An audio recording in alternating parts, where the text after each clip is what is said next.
Trustee Anthony. Present. Trustee Foster. Here. Trustee Graham-Hudek. Good evening. The record reflect that Clerk Segrist is in attendance. Treasurer Slavens. Good evening. Trustee Snyderman is absent. And Supervisor Williams. Hello.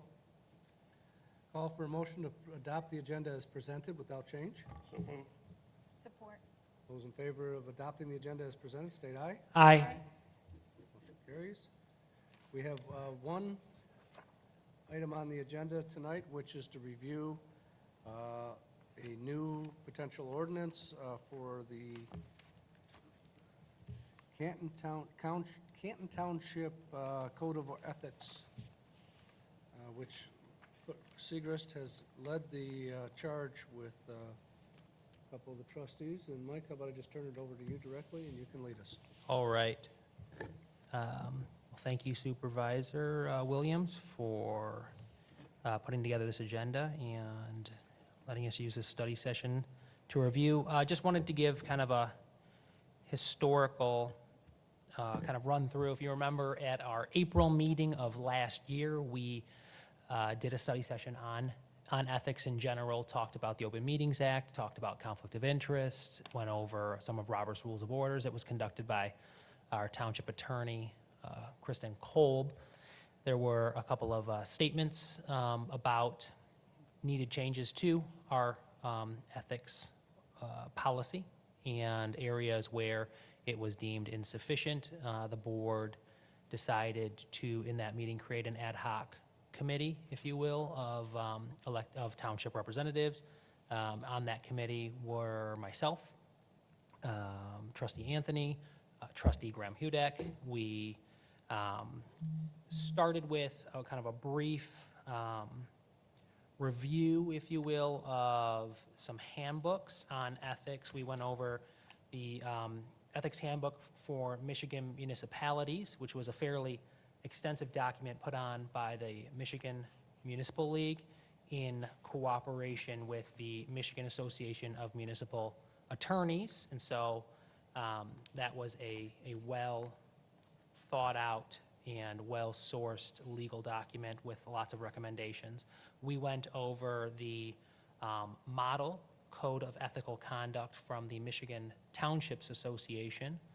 Some of the thought being that ethics ordinances in cities are not necessarily, there are unique situations with townships because we're chartered by the Charter Township Act. We don't have our own charter like a city. We can't, there are certain rules and some restrictions and some codes that we may not be legally entitled to by law. Michigan law states that townships are only allowed by law only allowed to enact laws that they are given that power to by the Michigan legislature. Now that's liberally interpreted, so it gives us some breadth. However, we don't have as much authority as cities. So that's why we wanted to rely on the township, the Township Association recommendation. We also reviewed the City of Farmington's Code of Ethics as well, on the recommendation of Director of Municipal Services Tim Foss, and the other handbooks kind of compared a lot of the larger municipalities. We met in late summer in my office and went over all of we also, I apologize, looked over the model ethics ordinance for local units of government by Attorney General Mike Cox as a document from 2008. And so we kind of reviewed all of those documents, individual board members, looking at our existing township policy, which was established in 2009, and looking at the recommendations from the Michigan Municipal League, the Attorney General's Office, the Michigan Townships Association, said, given, where we think we are currently, where would we like to be? What provisions of these do we think would work? I was, myself was then tasked with drafting the document. In that, I crafted so compiling all of that information, what we thought, different thresholds for gifts, do we want to see a board of ethics? In that, compiled that, we determined that we wanted to do an ordinance, drafted that, brought that back to the body to say, is this in fact what we had initially discussed?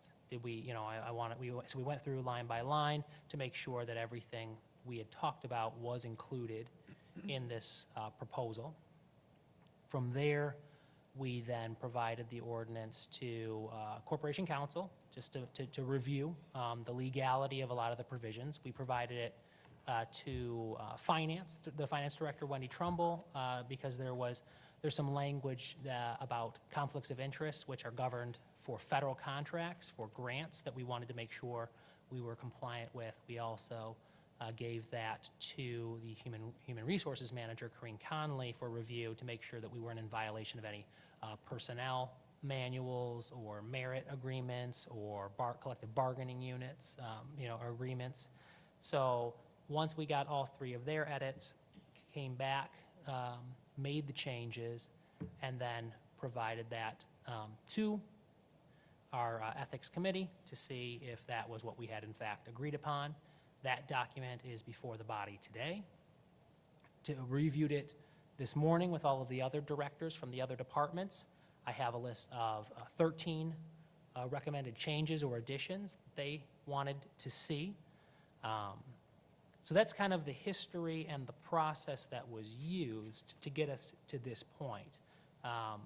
There is a copy online. If you go to the township website for tonight's meeting, you can see the existing policy, you can see the proposed ordinance, you can get a physical copy in the back of the room, the gentleman who just walked in, and then every board member was presented with that as well. So that kind of goes over that process.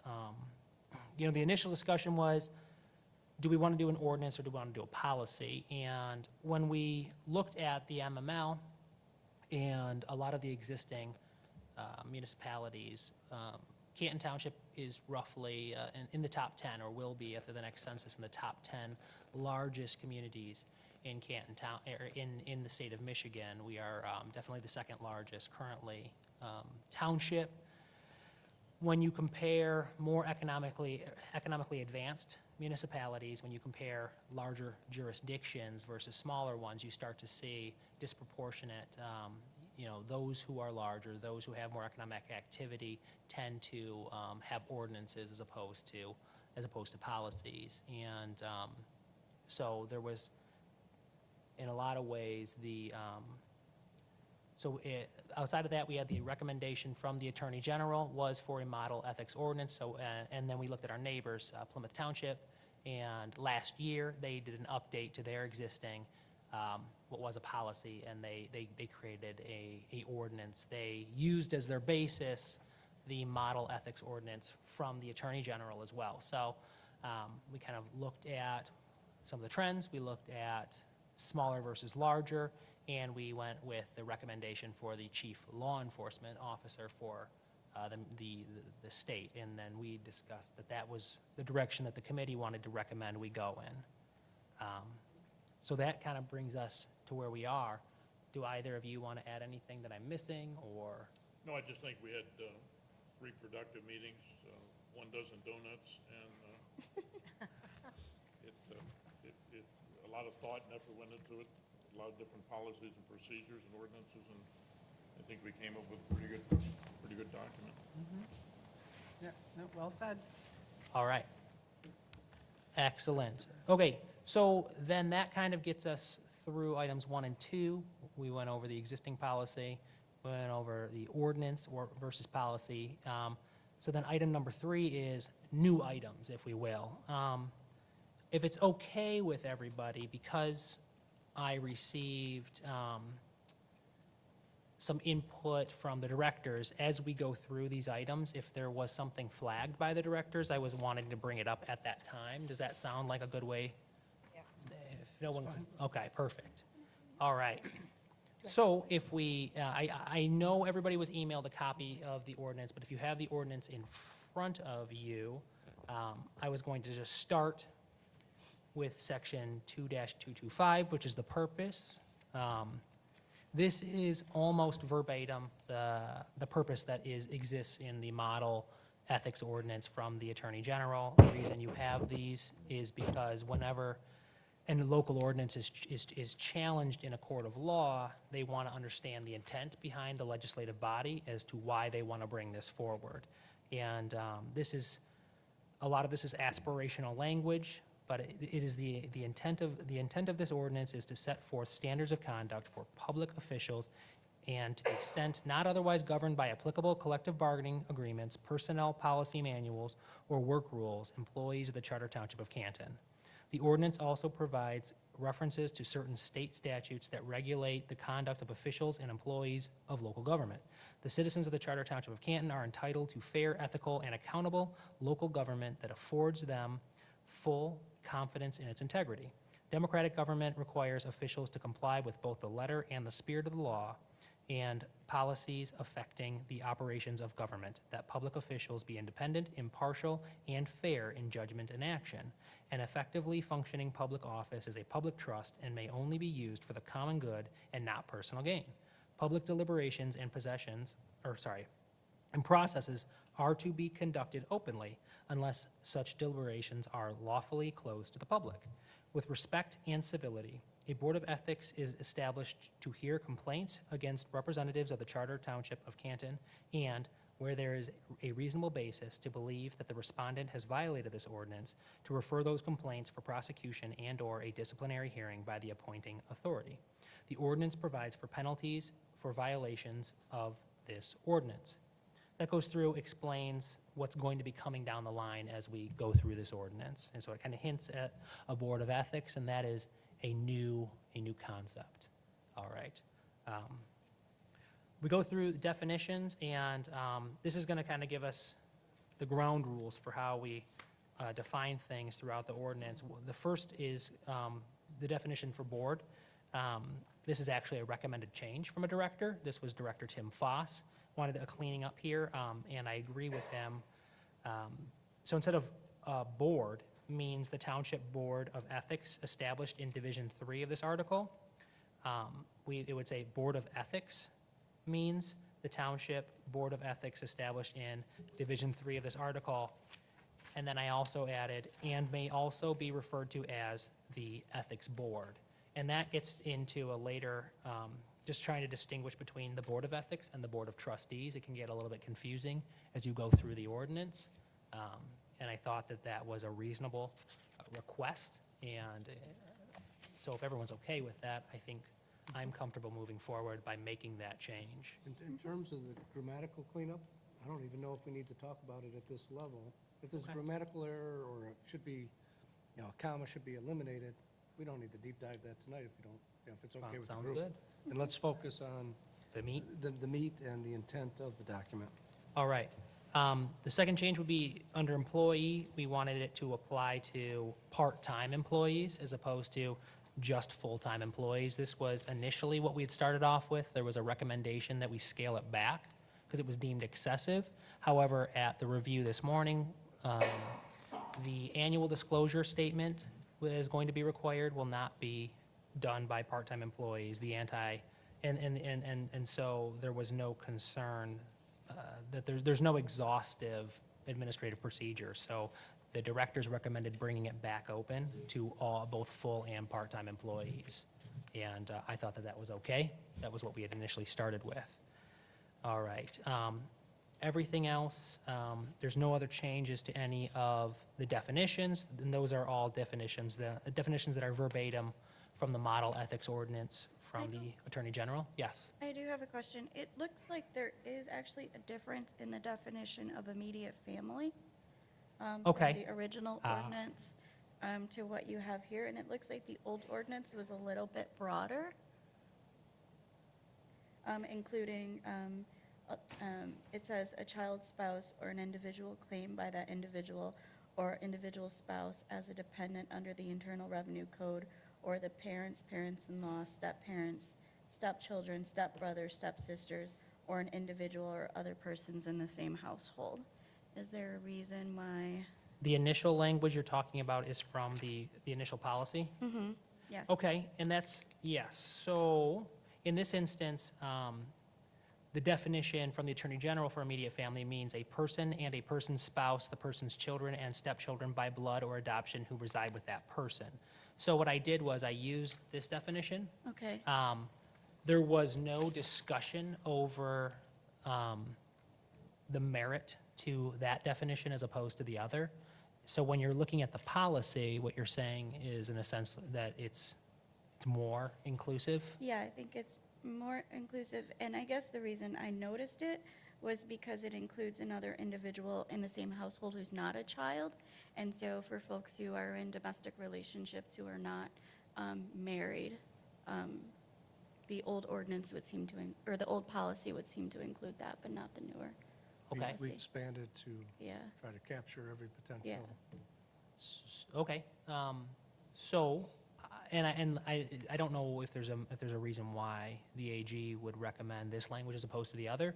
The other language was vetted by our previous legal counsel. It was put into a policy. I am comfortable with sticking with the old language, okay, if that, if the rest of the board is okay with that proposed. The old language is more inclusive of potential scenarios. Okay. Sounds good. Any other things jumping out during definitions from anyone? Team struggled with prohibited source, the definition, just thought it was poorly worded, but I think upon explanation, everybody kind of said, okay, I get it. Right. And what I have, sorry, is, well, I don't have it here, but there was, after, to ensure individuals understand what a prohibited source is, you'll find under implementation, people are going to be signing a statement that the statement they sign can have more clear language. Because this is a local ordinance that will be enforced by attorneys, it was written by attorneys, it uses a very kind of legal definition of what a prohibited source would be, and that does seem confusing. So, yes, that was discussed at team this morning.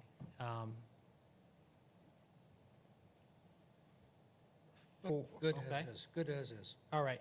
Okay, so 2-227 is implementation. This code of ethics is intended, so here's a language cleanup. There was an inconsistency in what we were calling the document, so I cleaned that up to say, this code of ethics is intended to be self-enforcing and therefore becomes most effective when everyone is thoroughly familiar with and embraces its provisions. For this reason, ethical standards shall be included in the regular orientation for newly elected and appointed officials and employees. Township officials, appointees, and employees shall sign a statement affirming that they have read and understood the Code of Ethics. In addition, the Code of Ethics shall be annually reviewed by the Township Board, which shall consider recommendations for updates of the Code of Ethics necessarily. The annual review was something I think John was really thought would be important, so it was on the forefront of everyone's mind. That discusses the fact that they will be signing a statement, and that statement will have clear language that is designed for non-lawyers to understand what they are expected under this document to do. One thing Trustee Snyderman, who is not here, had asked me was he said the previous policy included volunteers, and it also included contractors. We removed volunteers because we thought that was rather excessive. One, volunteers don't control any township resources, so there's not a lot at stake there. But with regards to not including contractors, I did not have a good answer for that, other than this was the language that we had kind of used as a model, the AG's language. And I'm comfortable with expanding that to contractors, because we do have, I'm trying to think, we have an entire department, the assessors, who some are employees, but some are not employees of the township. And so that would include that group and anybody who is acting on behalf of Canton Township as a 1099 employee so I don't know what the rest of the group thinks about including that. Well, it's the opportunity to disclose, so it's open and everybody's aware, is presented, so it kind of becomes grandfathered in if there's a relationship and it's known to the public. So this would be Yes, no? expanding this document to individuals who are contractors for the township. so that they would be subject to the entire document. Code of ethics. I think that makes sense. Because the previous policy, he just said, why does the previous policy include contractors and volunteers, and this one doesn't? And the only answer I had was, well, we intentionally removed volunteers because it became too hard to manage. Well, I think we kind of had we were on a conversation this morning with, can we enforce external bodies if somebody's within their corporate guidelines and doing what they're supposed to be doing at their place of employment, and it's in conflict with our ethics policies, we can go after the internal guy on the Canton side, but we don't have any power to go after the external source. Was that part of the conversation? Perhaps on why it got removed, contractors? No, I just literally used the language that was provided And for provided. here. From the AGs? Right. And in the past, we just had the scope of the policy applied to individuals who contracted with the township. Like, I guess if a contractor broke our ethics policy, and under the contract, they were expected to adhere to it, it would be grounds for breaking the contract and finding a different contractor. So all I would ask is we run that by Kristen one more time, Okay. and just ask the question, can we enforce with external bodies, yes or no, or individuals? And we certainly can punish by not giving them another contract, right? Right. There's a lot of things we can do, but whether or not we can punish, I don't know. Okay. So that's a question. We'll refer that to legal.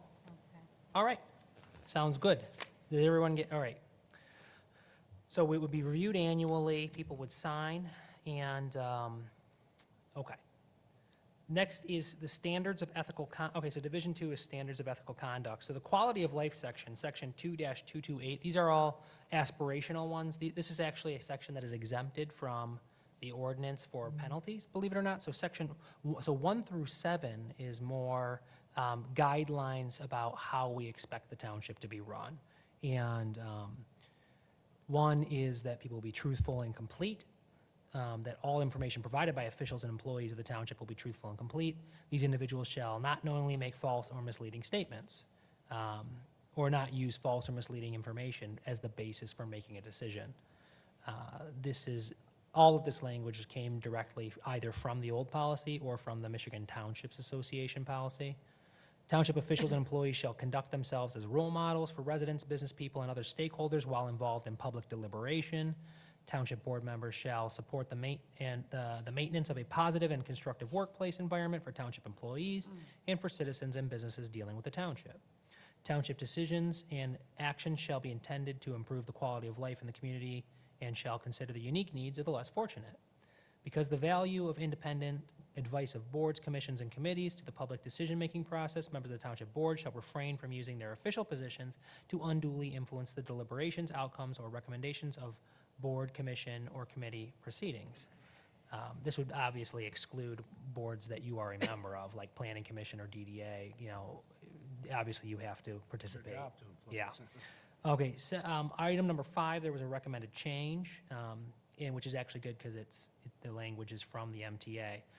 When representing the township on a regional or multi-jurisdictional board or commission and confronted with an issue that pits the township's interest against the greater interests of the broader jurisdiction, the township board shall be consulted for direction and guidance. Now, the issue with the directors was the fact that a lot of times this is not prudent because you can't get back, wait till another board meeting, have a closed session, discuss the legal implications of something, or have an open session where you discuss this as an item. And in reviewing that language, which I got from the MTA, there was a second sentence that I had not added because it seemed superfluous to me at the time, but it answered those questions or concerns of the directors.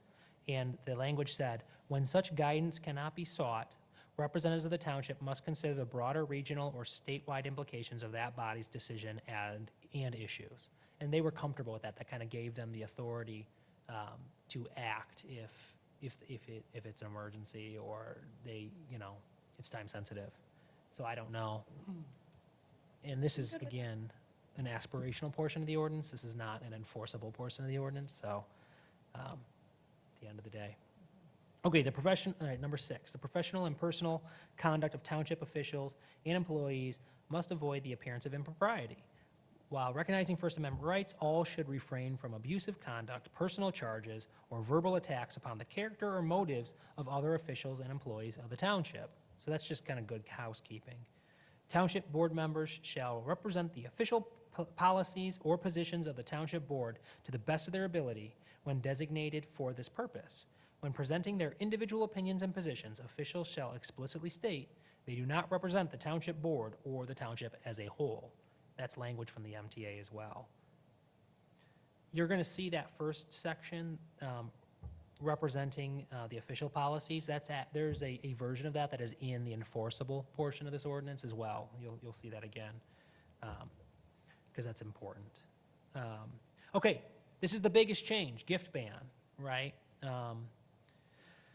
This is the first big change outside of the ethics orientation people get where they sign a statement. All right, so except as permitted by this ordinance, no official or employee of the township shall intentionally solicit or accept any gift from any prohibited source or which is otherwise prohibited by law or ordinance. And so prohibited source was that long definition, if you remember earlier on, which at the end of the day is an individual who currently does business with the township as a contractor or somebody seeking a license or somebody who needs approval or somebody who in the future will. So whether they are a current individual doing business with the township, somebody who is a prospective individual doing business with the township in any derivative of that business relationship. So these are gifts you cannot receive from somebody who has a business relationship with the township. And then section 2230, these are going to be exceptions. So while all gifts are banned, these are the gifts that are not banned. Opportunities, item number 1 is any type of opportunity, benefit, services that are available on the same conditions as for the general public. So this would be if there's a sale at Macy's, okay, or something along those lines. There was discussion at the board level of concern about later on in some of these exceptions, what happens if you're at a conference where the food is provided by a vendor? Because that happens with great regularity at like the Michigan Association of all professional bodies. And so there is a recommended change here, and that would be that to strike the word "as for the general public," and then to add the language "for all participants in an event or activity." So that if the benefit is provided for everybody, it's okay. As opposed to, so that, you know, I was okay with making that change. I don't know if everybody else is okay with making that change, but I am. I am, because it's now realistic. Okay. All right, item number 2, anything for which the official or employee pays the fair market value. Okay, that's an arm's length transaction. That can't be considered a gift. So that's pretty simple. Any contribution that is lawfully made under the campaign finance laws of the state of Michigan. Okay, that's a campaign contribution. That's not a gift. A gift from an immediate family member or relative, including domestic partner or significant other. Okay, that's not a gift for this purposes, a public gift anyway. All right, number 5 is where we get a little bit interesting. Anything provided by an individual on the basis of a personal friendship, unless the recipient has reason to believe that, under the circumstances, the gift was provided because of the official position or employment of the recipient and not because of the personal friendship. In determining whether a gift is provided on the basis of personal friendship, the recipient shall consider the circumstances under which the gift was offered. And then it issues a 3-pronged test that an individual will need to apply. This is language from the AG's model ethics ordinance. And so here we're trying to discern, is this a gift because I'm clerk, or is this a gift because I'm Michael, who's friends with somebody who has always, who's had a contract with the township? So the first indicator is the history of the relationship between the individual giving the gift and the recipient of the gift, including any previous exchange of gifts between those individuals. So do I also give this person gifts? Well, if there's a if it's a if there's two-way gift giving, it's a personal relationship. If I've been friends with this person prior to my position, okay, the history, if we've got a history of giving gifts to each other, then we're giving gifts irrespective of my position as clerk. Item number 2, whether to the actual knowledge of the recipient, the individual who gave the gift personally paid for the gift or sought a tax deduction or business reimbursement for the gift.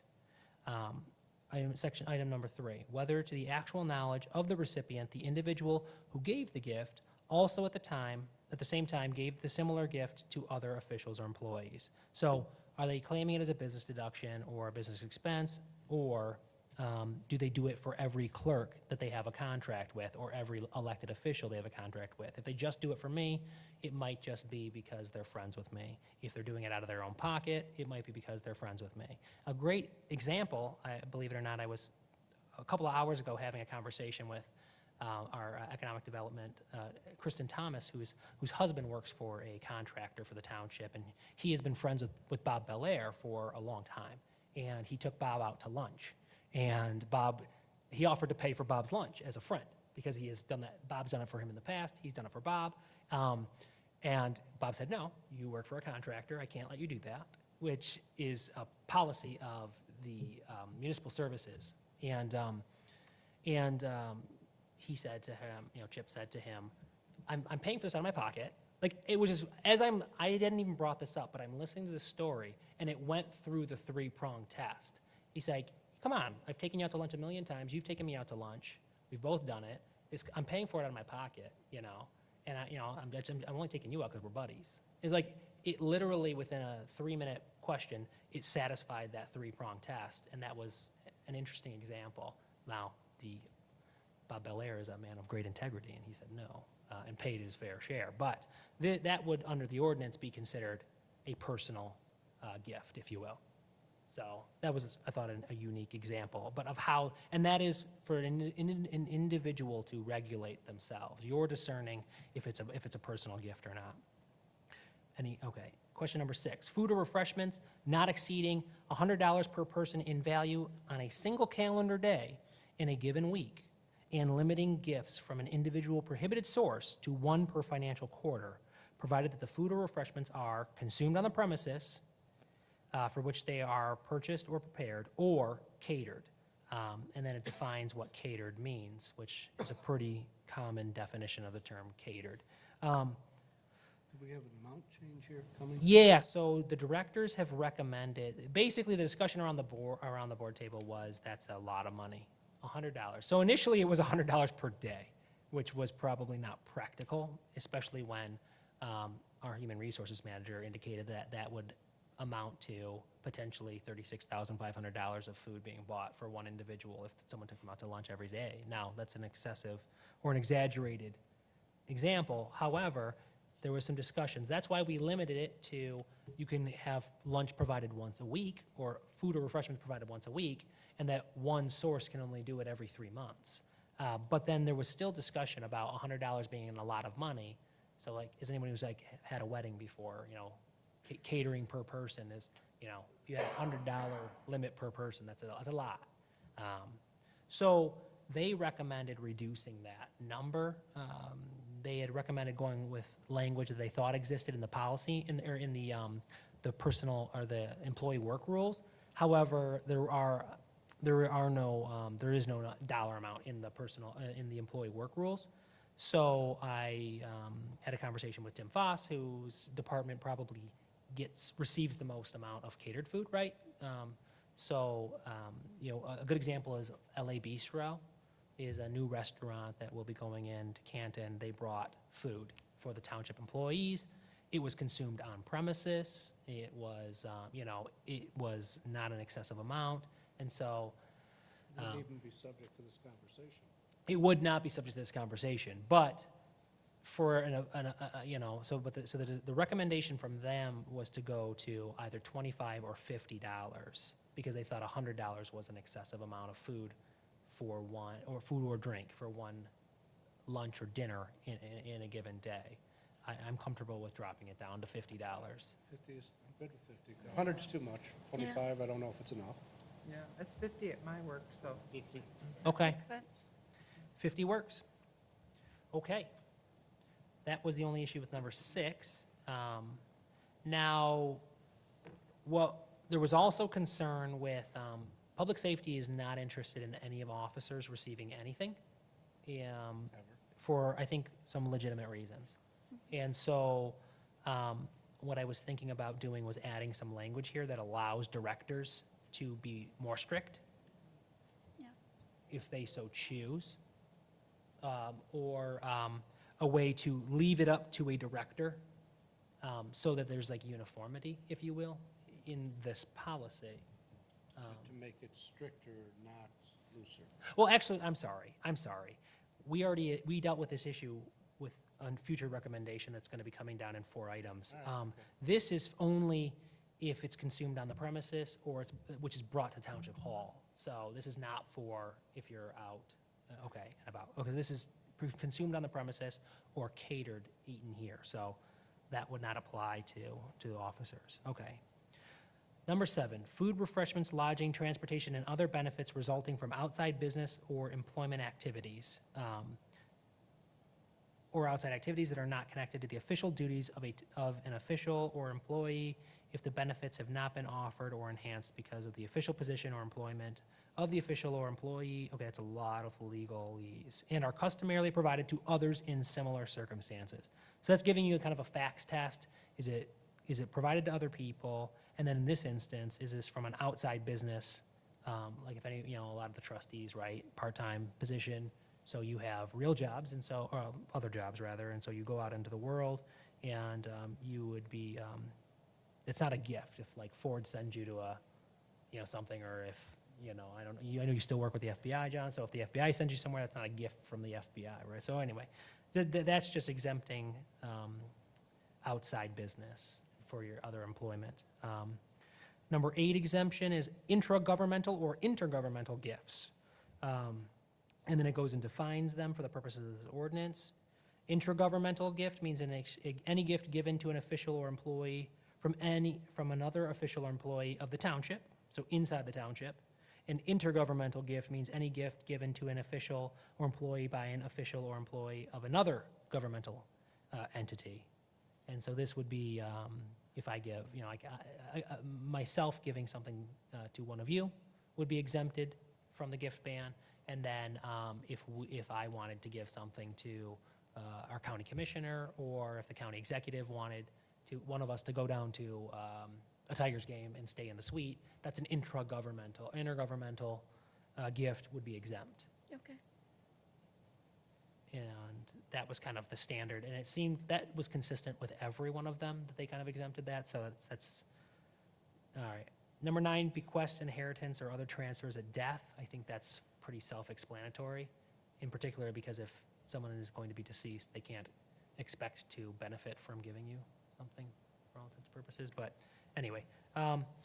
Item number 10, any item or items from any one prohibited source during any calendar year having a cumulative total value of less than $100. So this would be any gift that's not food. And there was a lot of discussion about this item at the director level this morning, and the overall recommendation from the directors is that we completely remove this exemption and allow $0 in gifts. And this was to remove any type of ambiguity or differences from directors. That's what they recommended, right? So I'm comfortable with that. I'll just have to tell people, no. Food baskets that are given, or that stay here, that the staff can have, that people who. Holiday baskets that come in Christmas time, shared with everybody in the office. That's Right. what that's talking about. Yep, but no gifts at all. Everybody seems like they're okay with that? Okay, so we'll strike exemption number 10. Chances of getting something from you at Christmas are Diminishing real rapidly, good. diminishing rapidly. This is, You that's can a exchange gifts. self-preservation If it's recommendation. handmade. All right. I'd Okay. say his first. All right, disposition of gifts. Any official or employee does not violate this ordinance if he or she promptly takes reasonable action to return a gift from a prohibited source. So that just kind of tells you, like, you can give it back. Promptly seems kind of subjective. Okay, So I'm just wondering who would would it be the ethics board that would determine if it's prompt enough? Here, I've got one for you, for the group. An elderly gentleman came in, I gave him some advice about the real estate market. He disappeared. I forgot completely about our meeting. And then all of a sudden, I get a gift card in the mail for $100 to Carrabba's. In the mail, with a card saying thank you, blah, blah. I took that, and as I've done with other gifts of that nature and that size, because I'm not comfortable accepting them, I flipped that over to a something fun for the township employees, all employees, and say, okay, today's trivia question is, what's Mike's favorite breakfast food? You did it once. Yeah. I've done it a couple times. Waffles. I don't know if Diane's ever done it. It's just fun, but I then get rid of it, and I Right. throw it out to all the employees. Okay. And I'm kind of comfortable with that being, I mean, that Process. seems okay. Okay. Which, And I've done So it probably maybe- half a dozen times in the last year. so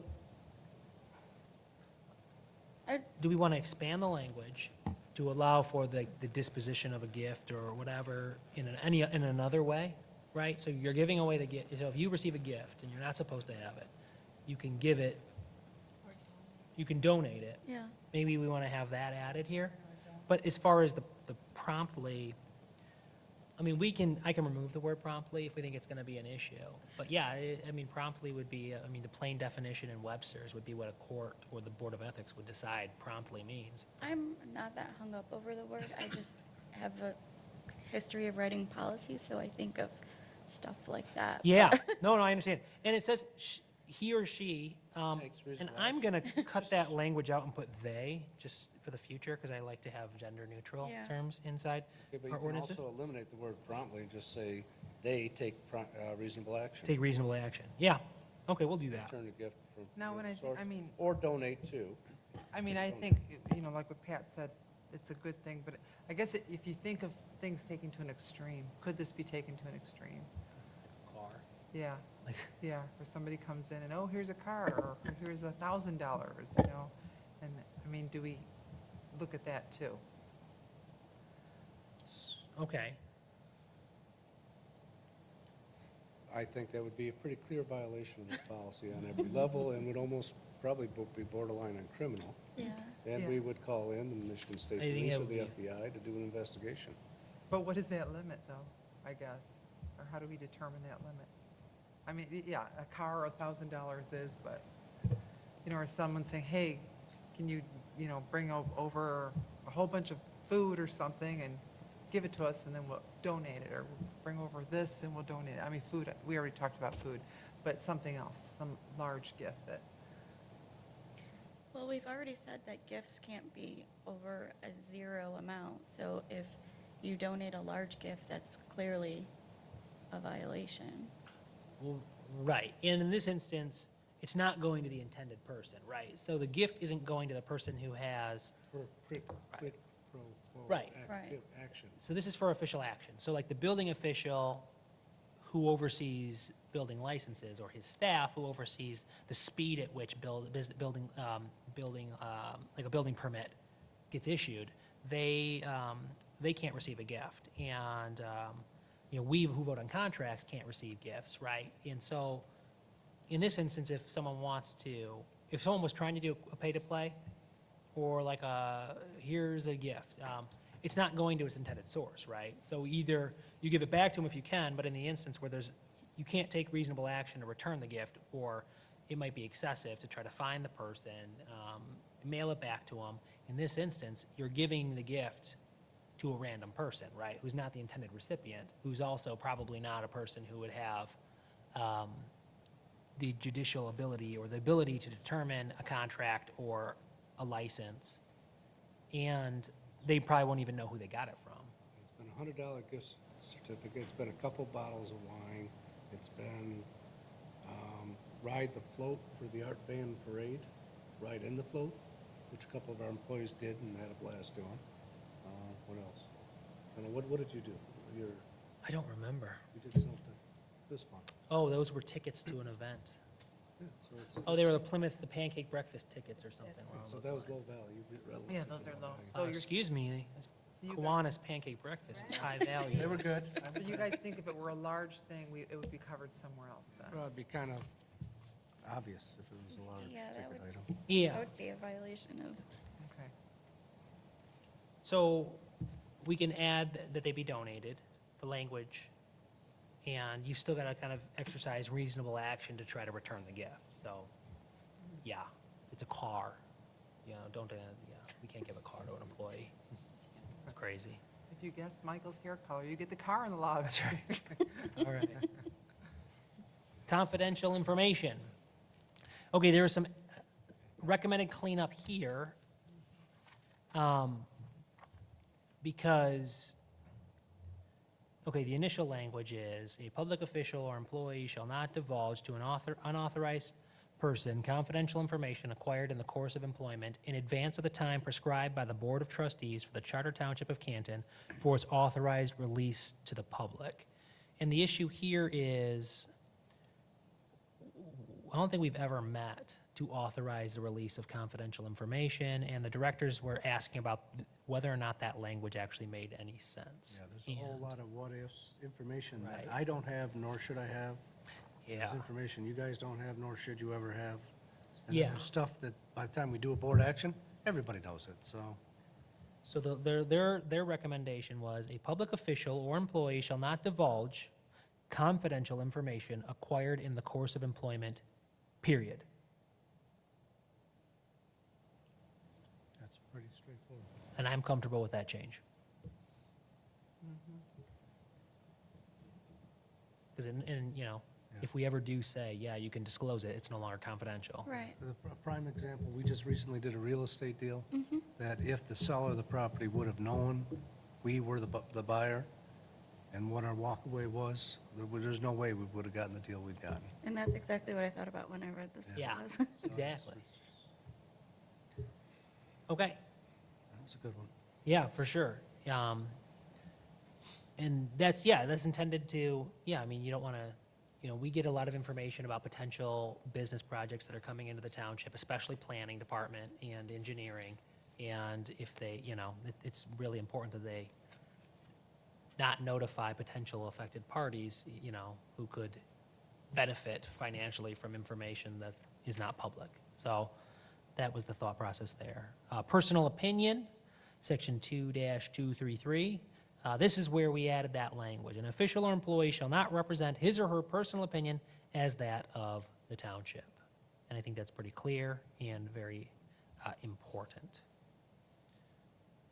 Public resources, an official or employee shall use personnel, resources, property, and funds under their care and control judiciously and solely in accordance with prescribed constitutional, statutory, and regulatory procedures, and not for personal or political gain.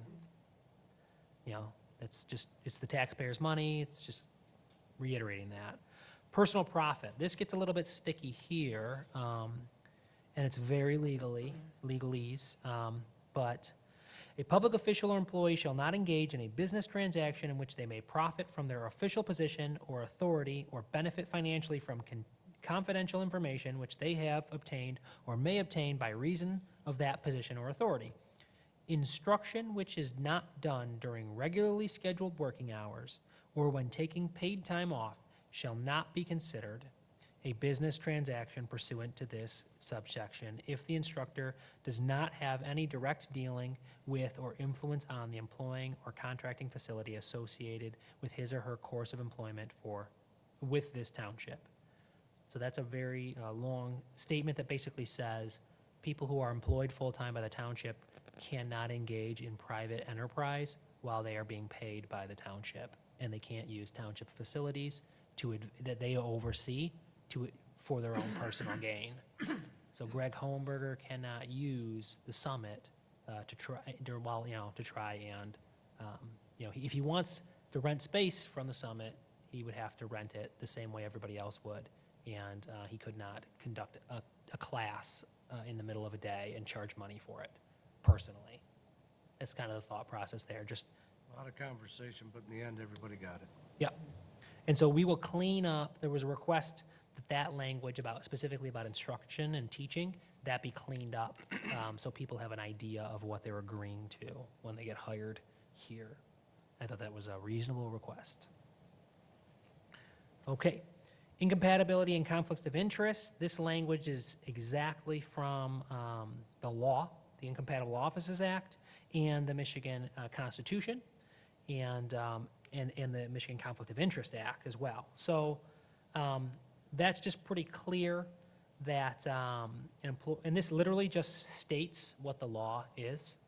And it does say that the simultaneous holdings of more than one public position under certain circumstances is contrary to the requirements of the Incompatible Office Act.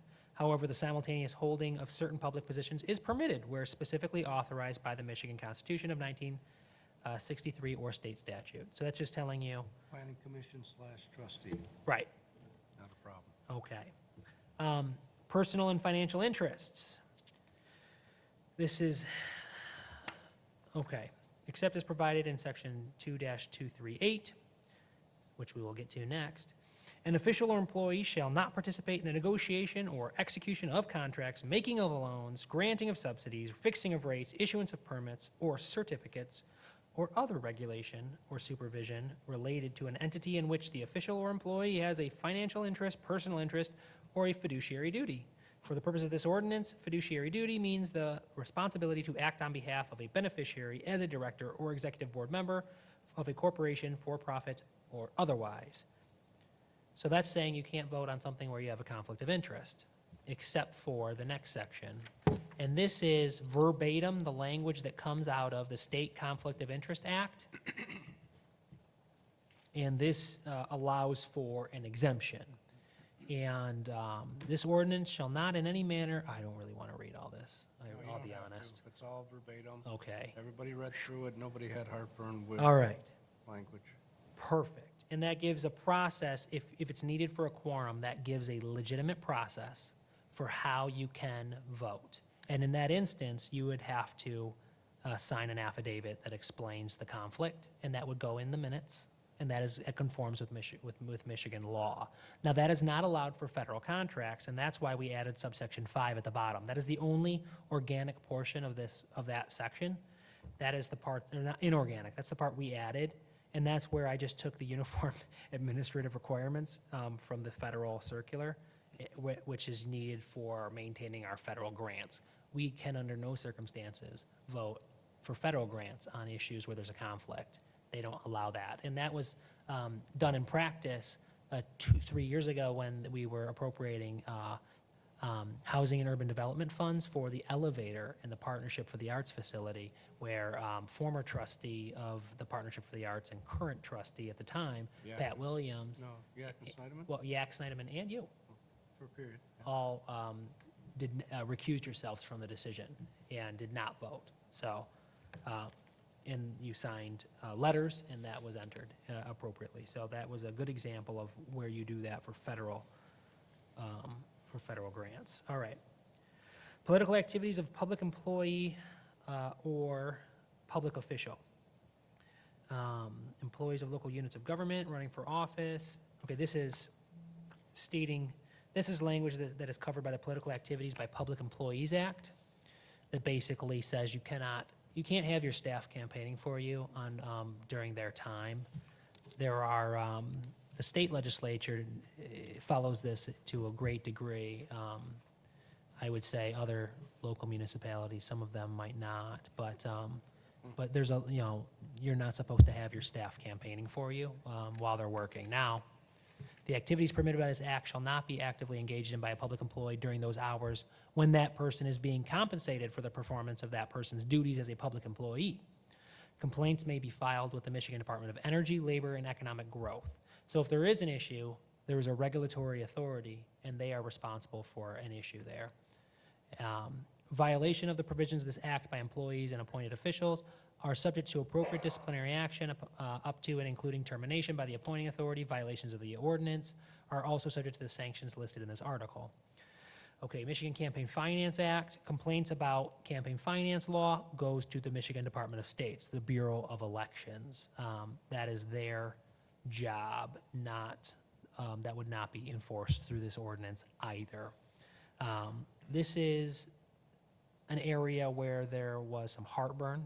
Item number 3 coming up here. A member or candidate for the Board of Trustees for the Charter Township of Canton shall not solicit contributions or endorsements from township appointees, employees, or volunteers during the course of their official duty. This provision is not intended to interfere with an employee's right to endorse or contribute on their own, or to prohibit soliciting contributions or endorsements from employee bargaining units. There's a long history in Canton where our labor unions do not endorse or contribute in local elections. The fear from the director level is that this might open up a can of worms if we have that language in here. The language is recommended by the Attorney General's office. It is a reiteration of existing rights. However, that was the concern about the language. The directors were very strong that they would like to see that last sentence is there one or two there? The last half of the last sentence. Yeah, doesn't belong there. So, yeah, that was their recommendation. Suggesting behavior that for decades has been avoided.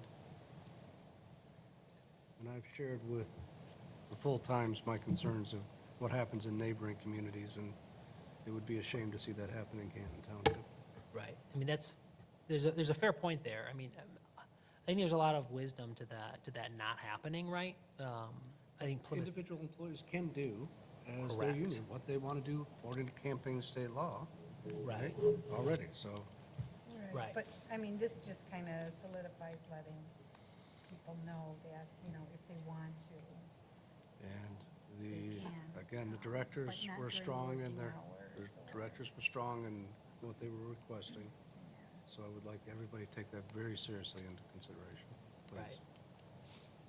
Yeah, we appreciate that. right. And so, there's ample evidence, or there's at least an example regionally of a local municipality where a local affiliate of a labor union had endorsed and the election had gone the other way, and there was what many would feel punitive actions taken against that Which is horrific. taken against that union. And so I think there's a lot of reasons for why they may not want to do that.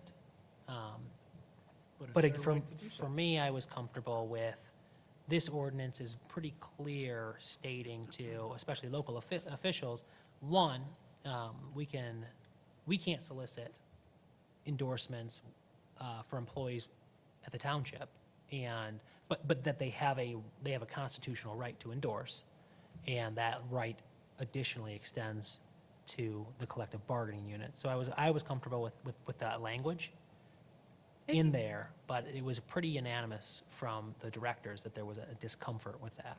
I agree with that. I do have a question, though. It says, shall not solicit contributions or endorsements from appointees, employees, or volunteers. Would that also apply to contractors? Well, it doesn't Okay. currently, because we didn't have, I mean, that gets to our earlier discussion about the language. And that's solicit during the course of their official duty. Right. So, again, so it doesn't say that. We can add that language if we would like to. Well, I guess it goes back to earlier, we said we were going to ask Kristen if that was permissible to apply. Yeah, it fits in with that. Yeah. Or does item 2 not already cover it by itself? Michigan Campaign Finance is the guiding body. Right. Well, the Michigan Campaign Finance Act allows What can and can't, employee and bargaining units to Absolutely. contribute. clearly. So, I mean, Right, and I think this last sentence is, so you go from complaints against the, about Michigan Campaign Finance Act, go to the Department of State. right, That's number 2. Number 3 says, we can't campaign while we're working. right. Basically, I can't go around and try to get a bunch of people who are here because they have to feed their families. I can't sucker them into going to my fundraiser, right? That would be seen as, it'd be tacky, but it would also be a violation of my position as the clerk in the township.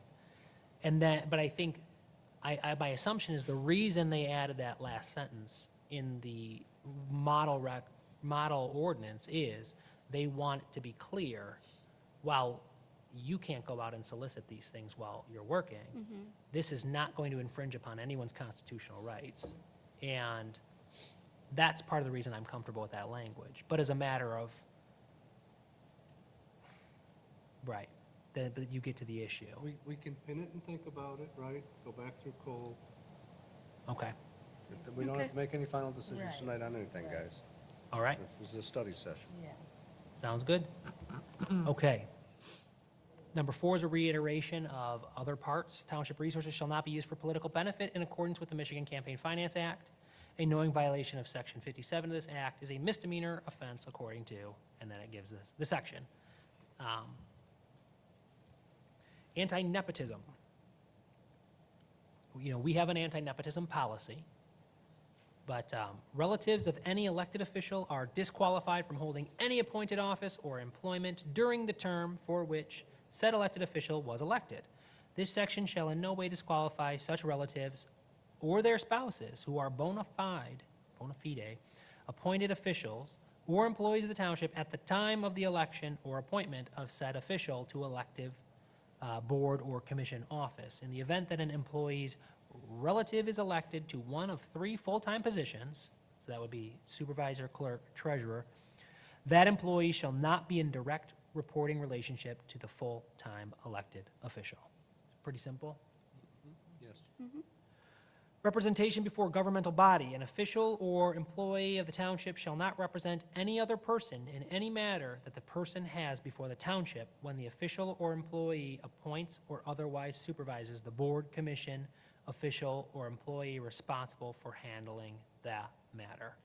This is just saying that your first loyalties need to be to your position as an elected official, representing the financial interests of the township before any secondary relationship you have with anybody. Transactional disclosure.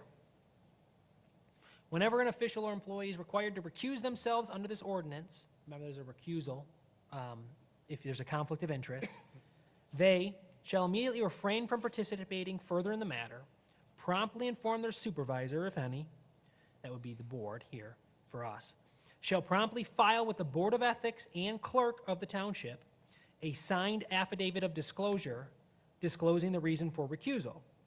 The clerk shall send copies of the affidavit of disclosure to all of the members of the governing body of the township, and the affidavit shall be attached to the minutes of its next meeting.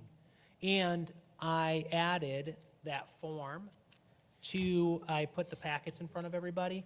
The first item on your little packet is a copy of the Norwood Township Standards for Ethical Conduct. That would be something comparable to what we would be signing, and employees would be signing. I would like to have a statement that says I've read and understand the ordinance. But then the next form underneath that is the affidavit of disclosure for a transaction. And that is a model that I created based on what the state recommends. I would fix the bottom, because if you notice, the lines are kind of bad, but. Wasn't going to be able to sleep tonight. All right, well, I apologize. But that's an example. I just kind of made it, I referenced the ordinance that exists here and made it pertinent to the township itself, and I thought that was nice. So that would be, and to be clear, I would not have jurisdiction over creating this document. That would be the Board of Ethics. But It's a sample. I figured give them something to work with. That would be what you would file if you were having to exempt yourself because of a conflict of interest on a vote or a contract. All right, now the next, if you look on your packet, the next item is an annual disclosure statement, which is going to be section 2-243.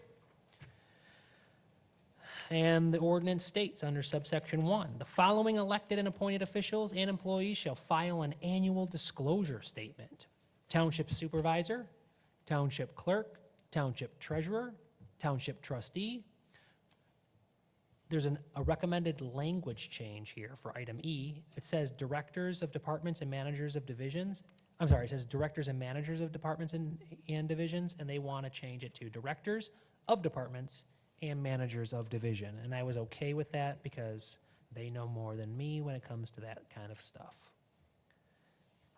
Item F, members of the Zoning Board of Appeals, and G, members of the Planning Commission. And that is because those are two bodies established by state law that have pretty substantial economic impact on the township as a whole.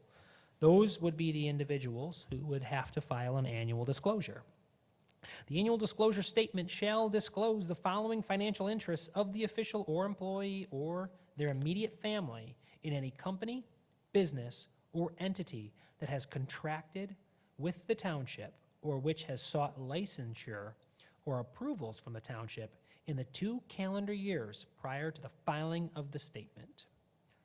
A, any interest as a partner, member, employee, or contractor in or for a co-partnership or other unincorporated association. B, any interest as a director, official, employee, or contractor in or for a corporation. And C, legal or beneficial ownership of 1% or more of the total outstanding stock of a corporation, excepting managed portfolios, funds, or retirement vehicles. Those would be what you would need to disclose. Basically, do you have any hidden partnerships or anything like that?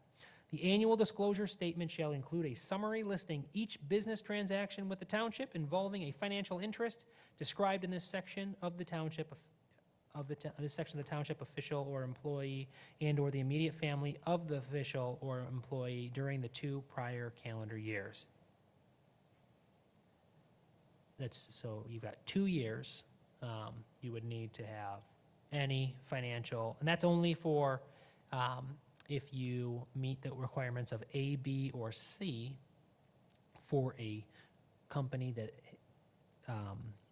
is doing business with the township or sought licensure. But if you had no financial transaction, not necessary to file this disclosure. Well, if you read the bottom, it says, if there is no reportable financial interests or transactions applicable to the official or employee and/or the immediate family of the official employee, the annual disclosure statement shall contain a certification to that effect. So you would still need to fill out the form, you just have to put none.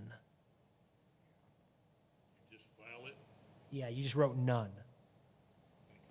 I'm sorry. All right. Division 3, Board of Ethics. Here's where it starts to get exciting for those at home. All right.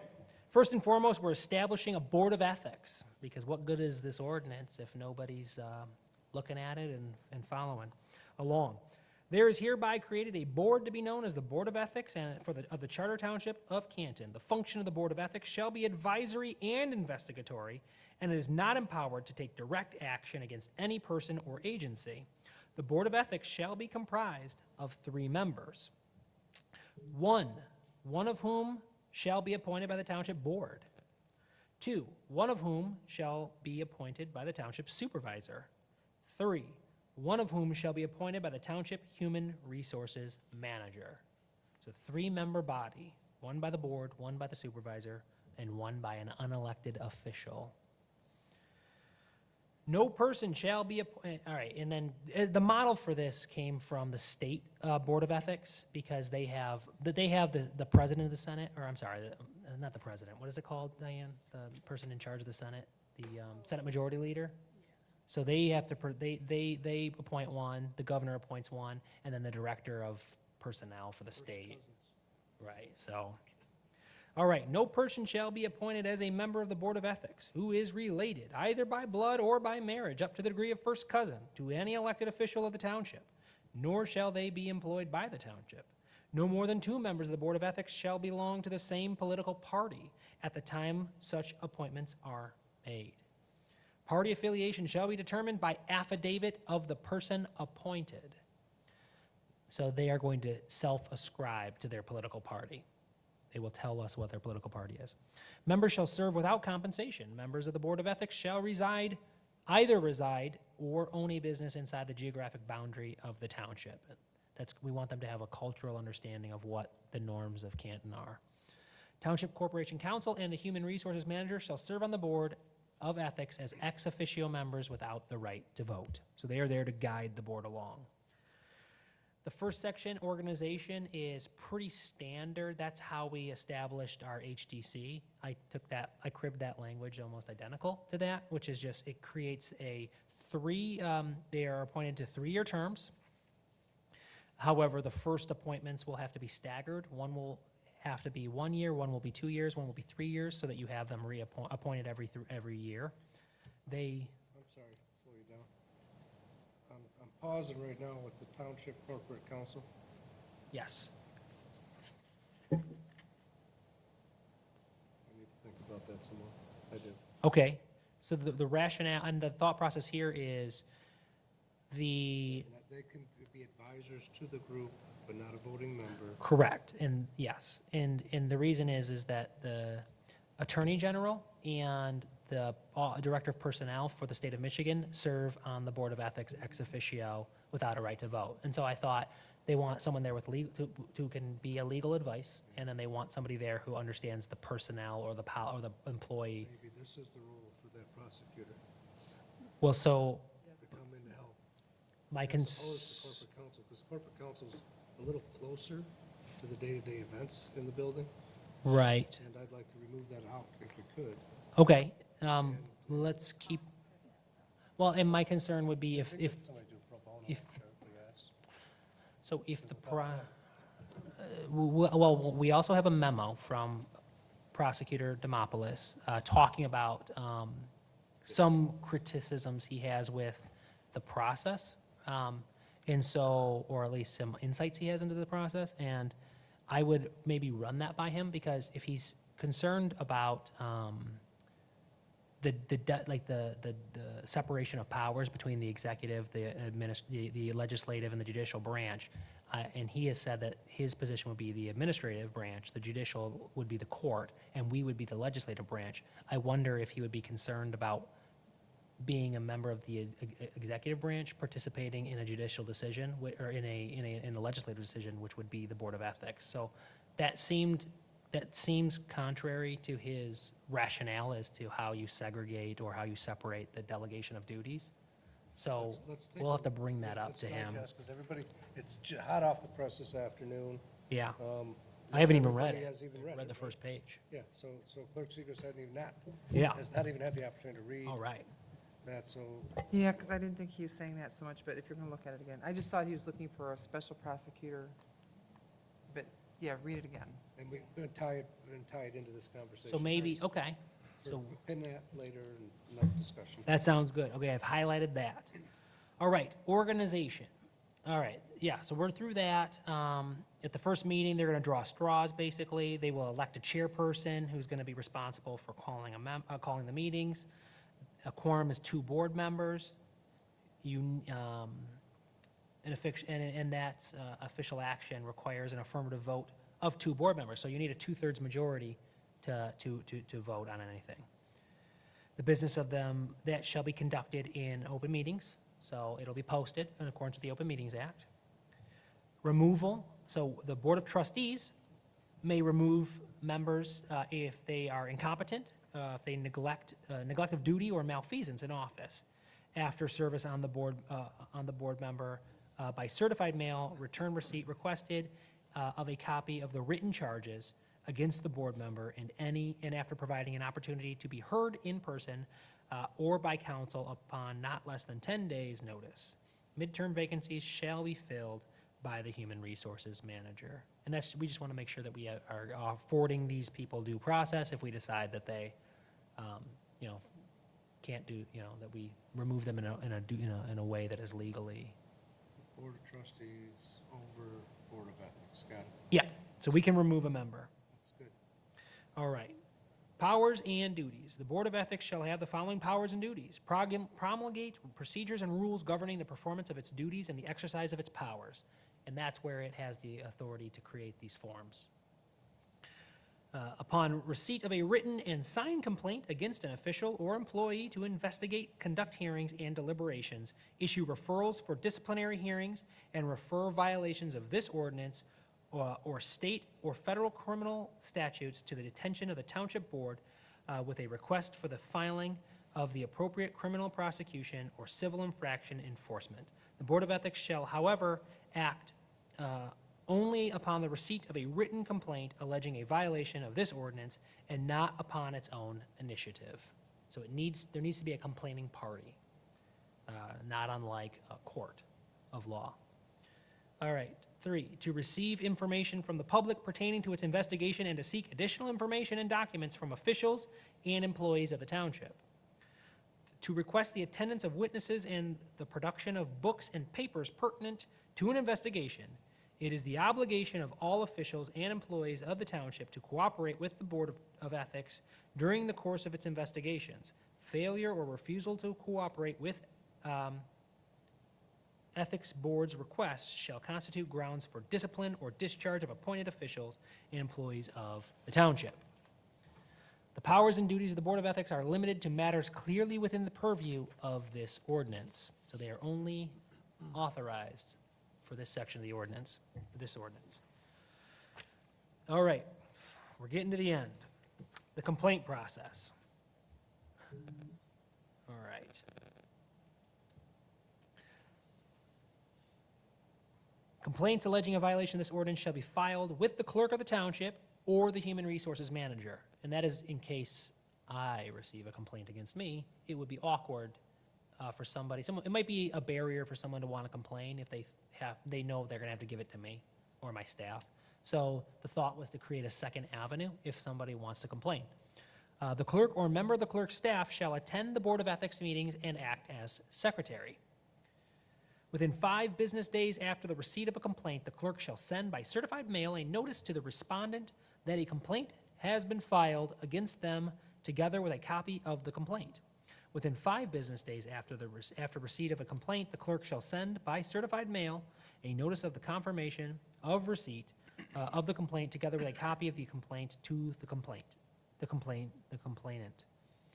The notices, sent to the respondent and the complainant shall also advise them of the date, time, place of the Board of Ethics hearing to determine the sufficiency of the complaint and to establish whether there is a reasonable basis to believe that the respondent has violated this ordinance. The clerk shall also concurrently send copies of the foregoing complaint and notices to the members of the Board of Ethics and work with the chairperson to establish the hearing date, time, and location.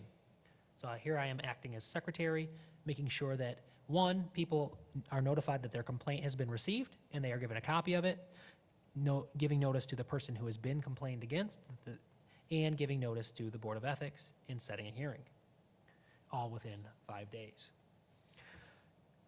The Board of Ethics shall conduct a hearing to review the sufficiency of the complaint, and if the complaint is deemed sufficient to allege a violation of this ordinance, to determine whether there is a reasonable basis to believe that the respondent has violated this ordinance based on the evidence presented by the complainant and any additional evidence provided by the Board of Ethics, provided to the Board of Ethics at the hearing pursuant to its investigatory powers. The complainant and respondent may be represented by counsel at the hearing within a reasonable period of time after the period of the hearing, which may be conducted in 1 or more sessions at the discretion of the chairperson. The Board of Ethics shall issue notice to the complainant and the respondent of any ruling on the sufficiency of the complaint and, if necessary, as to whether they find that there is a reasonable basis to believe that the respondent has violated this ordinance. If the complaint is deemed sufficient to allege a violation of this ordinance and the Board of Ethics finds reasonable basis to believe that the respondent has violated this ordinance, then the clerk shall notify in writing the Board of Trustees and shall transmit the complaint and all additional documents in the custody of the Board of Ethics concerning the alleged violation with the Ethics Board's request for the filing of appropriate criminal or civil proceedings. The clerk shall also provide these documents to the respondent's appointing authority within the township with the Ethics Board's request for the commencement of appropriate disciplinary action consistent with any applicable collective bargaining agreements, personnel policy manuals, rules, or other employment regulations of the township. If a 2/3 roll call vote of the Township Board concurs with the request for the filing of appropriate criminal or civil proceedings, then the clerk shall notify in writing the attorney designated by the township and shall transmit the complaint and all additional documents in the custody of the Township Board concerning the alleged violation with a request for the filing of appropriate criminal or civil proceedings. The clerk shall also provide these documents to the respondent's appointing authority within the township with the township's board's request for the commencement of appropriate disciplinary action consistent with any applicable collective bargaining agreements, Civil Service Commission rules or employment regulations of the township. And the recommendation here is to remove civil service and add merit commission. So I agreed that that made more sense. Can we, in terms of mechanics, also go through this with prosecutor? Yeah. and Yeah. Kristen Cole? Yeah. So Kristen's already looked at this, and she's okay with it. And this is all from the Attorney General's office, but I understand the prosecutor has some concerns. Right. So Good. since he would be the person bringing a charge, we need to make sure he's comfortable and, The line of delineation is no different than other things we've discussed, but elected officials and public safety officials, no. Employees, yes. All other employees, yes. That he's, in his notes, when you had the opportunity to see it. Yeah. From my reading this afternoon, late this afternoon. okay. Yeah. So we can appoint a different authority we can appoint a different attorney, right, we had talked about? Another community, from another community. Right, a Right. special prosecutor. So so perhaps what we want to do is have Greg be the attorney who works with the Board of Ethics, and then we would have we could ask, Plymouth's attorney, Or somebody Yeah. else who's familiar with the 35th District Court to be our attorney for this purpose. Well, like, I think what Pat said earlier, I think in his note, he was saying, and you can read it further, that he, since he works for us, he couldn't do it, but he says like what they He wants to do. remove himself from the Right. proceeding. And that's why Right. Josh Or the wanted to be electeds. removed from the proceedings too, As well. because, public safety, it's, And he also pointed out that the Constitution, in order to really bring criminal proceedings, that the Canton Police Department would also have to be investigating. So he's has a Yeah. couple of good So notes By here. state law, there's other areas where Michigan State Police comes in, not local. Right. My concern is though, I mean, again, if this is the language that was recommended by the Attorney General, And that's interesting. I'm somewhat Different jurisdictions perhaps. comfortable Yeah. with that, but we'll go through and I'll meet with Mr. Demopoulos and find out what his concerns are and make sure that our ordinance conforms to law, because there is absolutely no purpose in passing an ordinance which violates the law and has no actual teeth. That would be foolish. But, all right. The next is, sections 2B and 2E of the State Ethics Act, set forth protections for official, that's the whistleblowers, okay? So the next is language that protects whistleblowers. Here's the, subsection F is where we kind of protect people from slander or people trying to use this process to malign the character of somebody.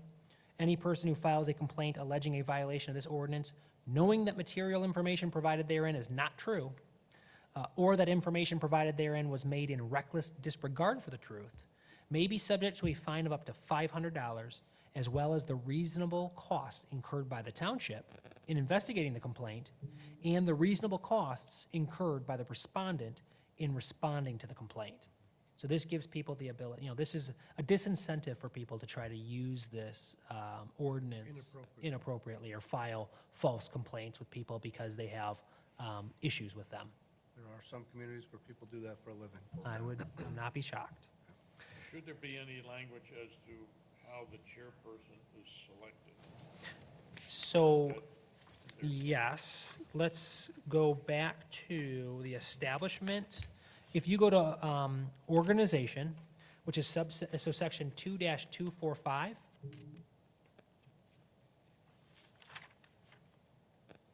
At the first meeting of the Board of Ethics, the initial appointees shall draw lots to determine their initial terms of 3, 2, and 1 year, respectively. Thereafter, all board members shall be appointed to 3-year terms. Board of Ethics members may be reappointed to serve subsequent terms. At the first meeting of the Board of Ethics and thereafter, at the discretion of the board members shall choose a chairperson from their number. Meetings shall be held at the call of the chairperson or any 2 board members. So they're going to elect their own chair. I thought, and that was the recommended language? Okay. Okay, a complaint must be filed with the clerk within 4 years of the date of the offense is alleged to have occurred. We Was went four- full circle and we're okay. Okay, Was 4 years recommended by the Attorney General? I mean, that just seems like a long time. no, so a traditional misdemeanor is 7 years. Okay. And what we will find under the next division, under sanctions, we are establishing this as a misdemeanor. We are opting for, we had talked about 4 years because the election cycle of an elected official is 4 years, and to some degree, this stuff can be litigated by elections. However, we are talking about a crime as opposed, and when a crime has occurred, that is not, it's not the public's job to litigate a crime, it is the court's job to litigate a crime. So this kind of balances, one, the responsiveness of the electorate to decide, to vote someone out of office if they think that they are inappropriate, but it's also not as harsh as a traditional misdemeanor, which would be 7 years. So it shaves 3 years off the traditional misdemeanor statute and still kind of recognizes that it's, not the public's job to decide if a crime occurred, it's the judge. Everybody's first reaction was, boy, that seems like an awful long time. Yeah.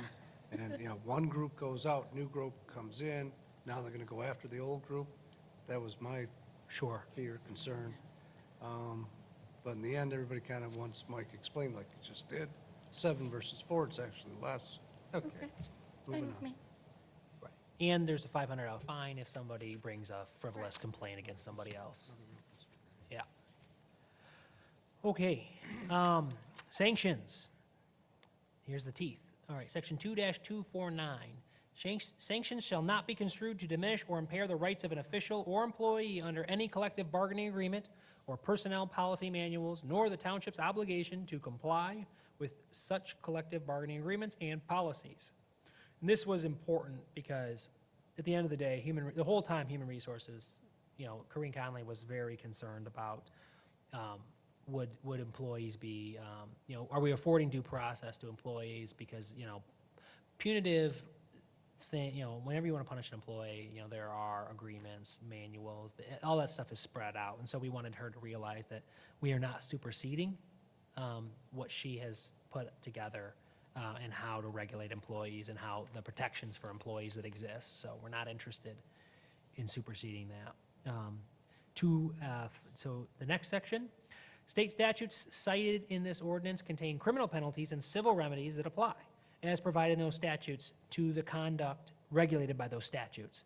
This is us saying we're not going to take jurisdiction over things that we don't have jurisdiction over. All right, and then finally, penalties, 2-251. Any person who shall be convicted by a court of competent jurisdiction of violating the provisions of this ordinance, excepting sections 2-228, that's the quality of life section, shall be guilty of a misdemeanor and shall be punished by a fine of up to $500 and/or 90 days in jail in the discretion of the court. And the reason we don't have section 2-228 in, because it's aspirational stuff, and it's so gray, it was Who we're trying to be. right. And so it wasn't necessarily, it didn't seem like it was appropriate. But anyway, that was what we had kind of come up with in our committee. In addition to any other penalty, whether criminal or civil, or an employee or official who intentionally violates this ordinance may be subject to disciplinary action, including censure, reprimand, removal, dismissal, or discharge. And so this is, if the board determines that there's not enough grounds to bring an official charge against somebody, you can also reprimand them or you can censure them, right? So this gives the Board of Trustees the ability to decide that perhaps an action may not warrant a a court intervening. Because you still need a 2/3 majority of the Board of Trustees to forward a complaint. And that was meant to depoliticize a complaint, because getting 2/3 of a legislative body to do something is really hard, I think, as most people know. In addition, the common law offense of misconduct in office, malfeasance, misfeasance, and nonfeasance constitutes a felony as provided in the Michigan Penal Code. And willful neglect of duty constitutes a misdemeanor as provided in the compiled law cited. So that's just reiterating that above this ordinance, there are bigger penalties that exist. A lot of material. There it is. Thank you, Michael. It's a tremendous amount of work that you, yourself, and Anne Marie and John have done. I appreciate staff's very thorough input. I've got one question for everybody sitting here. In the last 15 months, have any of you seen anything that you would think would be in conflict with this ordinance that we're trying to enforce? No. That's good news for a start. I have not, That's no. outstanding. That's outstanding. No, and I think, yeah, I'm, right. I mean, I think Canton Township tends to be a community that I think a lot of people look to as a guide for how to operate. So I think we can hang our hats on that, and this gives us an opportunity to, you know, continue that. Another area, Yeah. one more area. So, We have agenda, or does that conclude your presentation? that concludes my presentation. I think what I would ask the board is guidance going forward. So we've got the memo from the prosecuting attorney, and we've got some questions for legal, for Kristen Kolb. So if we're going to take more input, we've gone through the initial study session. We went through the subcommittee meetings. We've had director input. We have now had a public study session on a potential ordinance. We are still wanting more legal input from the prosecuting attorney that we contract with. We still want input from Kristen Kolb on some legal issues, and there's some changes to some language. Is where does that put me with regards to May I official suggest? action? What I'd like to suggest is there's some simple grammatical stuff, cleanup, that everybody agreed to. I believe there are changes that we've all kind of consensed on tonight, just based on reactions. Could you update in one color what Little those red line. changes are? Yeah, So everybody can say, okay, this is the original document, these are the changes that everybody consensed on. And then in another color, maybe some proposed language or questions to get distributed, because I would like to have staff's recommendation, director's recommendations, maybe in a side bullet pocket thing, okay, that everybody could say, okay, that's what they were recommending here, it makes sense, or, no, I don't agree with directors, thank you very much, we're moving on. okay. And then everybody can feed their feedback back to you. How, my concern, though, is I want to be mindful of the Open Meetings Act, in that we have those deliberations in public. And so now a traditional ordinance would be proposed, and the language would be proposed. This is a little bit more exhaustive, so we've kind of gone through a much more formalized process and a more thorough process. But, so where I'm at now is, there's still some issues, like if legal determines that we can include contractors in that, I haven't been given guidance to add that. If, Well, your subcommittee's still working. so we You want to, haven't stopped working, right, so you're on a mission to continue to work. yeah, I'm getting tired.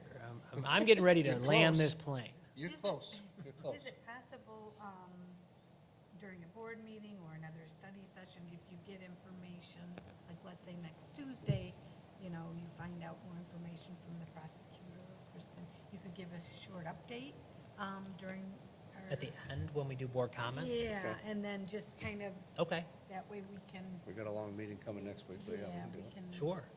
Okay, so then, and we can talk about it. It's a normal, and it would be a normal meeting, so we can talk about non-agenda items in a normal meeting. That's not an issue with Robert's rules, so that's cool. And then, I think from a timeline, yeah, I would like to have us looking at like first draft language sometime in March. Okay. If we're ready. Okay, Sounds good to me. Sounds good. Good job. all right, Well done. thank you. This was fun. Any additional board comments? Just want to say thank you for all your hard work on this. Yeah, well, We only thanks. ate 3 donuts, really. We had more, but we only ate 3. Right. I mean, you know, thank you to John Anthony and Marie, this rest of the board, all of the staff. This has been quite a process, but it's been awesome. So thank you. Good. Is there any public comment? Is there any public comment? Do you want to approach the podium so that? But this will be televised on basic cable, so a couple thousand people will probably hear what you have We to want say. people to know who you are. There'll be 9 people next week who want to go to bed early, they're trying to fall asleep. Significant taxpayer, Mike Schultz, longtime Canton resident. You know, I've been around for a long time, and There's always a lot of improprieties that have went on in the past. I think you guys took a good step tonight. The only thing on the appointment of the board member, should somebody be removed, if someone had an axe to grind, having the human resources person make the next appointment, I think there should be a little more randomness in that. If a person was a bit unethical themselves, you could kind of stack the deck. But that's really kind of insignificant. Otherwise, it was, a lot of good stuff was done here tonight. A lot of hard work went into it. The only thing is, it says, on 251, it says in a discretion. I don't know if that should be at the discretion of the court. But other than that, everything looked pretty normal.